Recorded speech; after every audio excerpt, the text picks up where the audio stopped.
அதிமுக பற்றி பேச உதயநிதி ஸ்டாலினுக்கு எந்த தகுதியும் இல்லை என எதிர்க்கட்சித் தலைவர் எடப்பாடி பழனிசாமி பதிலடி கொடுத்துள்ளார்.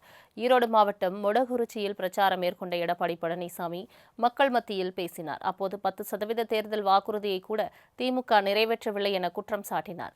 திமுக ஆட்சியில் விலைவாசி விண்ணை முட்டும் அளவுக்கு உயர்ந்துவிட்டதாக விமர்சித்த அவர் பொருட்களின் விலை அதிகரிப்பை பட்டியலிட்டார். ஸ்டாலின் அவர்கள் ஆட்சி பொறுப்பேற்ற பிறகு இன்றைக்கு உணவுப் பொருட்களுடைய விலை விண்ணை முட்டுகிட்ட அளவுக்கு உயர்ந்து விட்டது. அரிசி விலை உயர்ந்து போயாச்சு. இன்றைக்கு திராவிட முன்னேற்ற கழக ஆட்சியில் ஒரு கிலோ 77 ரூபாய்க்கு விற்குது. அதாவது ஒரு கிலோவுக்கு 27 ரூபாய் அதிகமா இந்த ஆட்சியில் உயர்ந்திருக்குது. பொன்னி புழுங்கல் அரிசி ஒரு கிலோ அண்ணா திமுக ஆட்சியில் 50 ரூபாய், திமுக ஆட்சியில் 72 ரூபாய்க்கு விற்குது, 22 ரூபாய் அதிகம். இட்லி புழுங்கல் அரிசி ஒரு கிலோ 30 ரூபாய் அண்ணா திமுக ஆட்சியில், இன்றைக்கு திமுக ஆட்சியில் 48 ரூபாய்க்கு விற்கிது, 18 ரூபாய் அதிகம். கடல் எண்ணெய் ஒரு கிலோ அண்ணா திமுக ஆட்சியில் 130 ரூபாய், இன்றைக்கு திராவிட முன்னேற்ற கழக ஆட்சியில் 190 ரூபாய்க்கு கடல் எண்ணெய் உயர்ந்திருக்குது. ஒரு கிலோ 60 ரூபாய் உயர்ந்திருக்குது கடல் எண்ணெயில ஒரு லிட்டருக்கு திமுக ஆட்சியில். திமுக என்றால் ஊழல், ஊழல் என்றால் திமுக என சாடிய எடப்பாடி பழனிசாமி கருணாநிதி இருக்கும்போதே ஊழலுக்காக கலைக்கப்பட்ட ஒரே அரசு திமுக அரசுதான் என்றார்.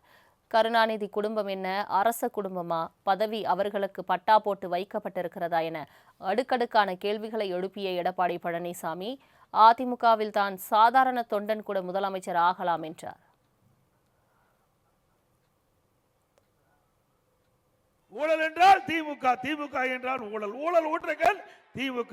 இந்தியாவில் பல மாநிலம் இருக்கிறது. எந்த மாநிலத்திலும் ஊழலுக்காக கலைக்கப்பட்ட வரலாறு கிடையாது. ஊழலுக்காக கலைக்கப்பட்ட ஒரே அரசாங்கம் திமுக அரசாங்கம். என்ன திரு கருணாநிதி குடும்பம் என்ன அரச குடும்பமா? ஏன்னா ஸ்டாலின் வருவாரு, உதயநிதி ஸ்டாலின் வருவாரு. என்ன தமிழ்நாட்டு அவர்களுக்கா பட்டா போட்டு வச்சிருக்குது? இங்க இருக்கிறவங்க யாராவது முதலமைச்சர் ஆள ஏற்றுக்கொள்ள மாட்டாங்களா? ஒரு சாதாரண தொண்டன் கூட இன்றைக்கு எம்எல்ஏ ஆகலாம், எம்பி ஆகலாம், அமைச்சர் ஆகலாம், முதலமைச்சர் கூட இந்த இயக்கத்தில் வர முடியும்.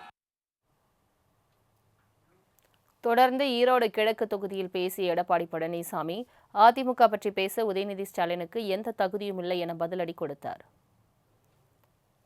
நாட்டு மக்கள் எவ்வளவு கொந்தளிப்போடு இருக்கிறாங்க. விலை மதிக்க முடியாத 41 உயிர் இழந்து அந்த குடும்பம் துடித்துக் கொண்டு இருக்கின்றது. இதுக்கு ரெஸ்பான்சிபிலிட்டி யாரு? இதுக்கு யார் பொறுப்பு? ஆளுகின்ற முதலமைச்சர், ஆளுகின்ற துணை முதலமைச்சர் தான் பொறுப்பு. அவளுக்கு ஆதரவாக செயல்பட வேண்டாமா? பாதிக்கப்பட்ட மக்களுக்கு சரியான முறையில் சிகிச்சை அளிக்கப்படுகிறதா என்று கவனிக்க வேண்டாமா? அதையெல்லாம் விட்டுவிட்டு நீங்க உல்லாச சுற்றுப்பயணம் போகின்ற துணை முதலமைச்சர் அவர்களே, எங்களை பேசுவதற்கு எந்த அருகதையும் இல்லை. மக்களை பற்றி சிந்திக்காத துணை முதலமைச்சர், மக்களை பற்றி சிந்திக்காத அரசாங்கம் திராவிட முன்னேற்ற கழக அரசாங்கம். அனைத்து இந்திய அண்ணா திராவிட முன்னேற்ற கழகத்தை பற்றி பேசுவதற்கு உங்களுக்கு யோகியதை கிடையாது, அருகதையும் கிடையாது. உச்சநீதிமன்ற வழிகாட்டுதலை பின்பற்றி டிஜிபியை இதுவரை ஏன் நியமிக்கவில்லை என கேள்வி எழுப்பியவர் இந்தியாவிலேயே அதிக கடன் வாங்கிய மாநிலம் தமிழ்நாடு என்ற நிலையை எட்டியதுதான் திமுக அரசின் சாதனை என விமர்சித்தார். ஒரு டிஜிபி அவர் பணி ஓய்வு பெறுன்னு சொன்னா அந்த அரசாங்கம் 3 மாதத்துக்கு முன்பே அந்த பட்டியலை தயார் பண்ணி அந்த பகுதிக்கு இன்னைக்கு யூபிஎஸ்சிக்கு அனுப்ப வேண்டும். அங்க தகுதியானவர்களை தேர்ந்தெடுத்து 3 பேர் பட்டியலை அனுப்புவாங்க. அதை அனுப்பிச்சாச்சு. தமிழ்நாட்டில் இன்னும் டிஜிபி நியமிக்கல. அப்புறம் எங்க போய் சட்ட ஒழுங்கு சரியா இருக்கும்? அது இவர்களுக்கு யார் வேண்டிப்பட்டவர்கள் அவள் வரும் வரைக்கும் காத்திருக்கிறாங்க. உச்ச நீதிமன்ற வழிகாட்டின்படி இந்த டிஜிபி நியமனம் இருக்க வேணும். அதையும் இந்த அரசு பின்பற்றவில்லை என்பதை நேரத்தில் தெரிவிக்க விரும்புகிறேன்.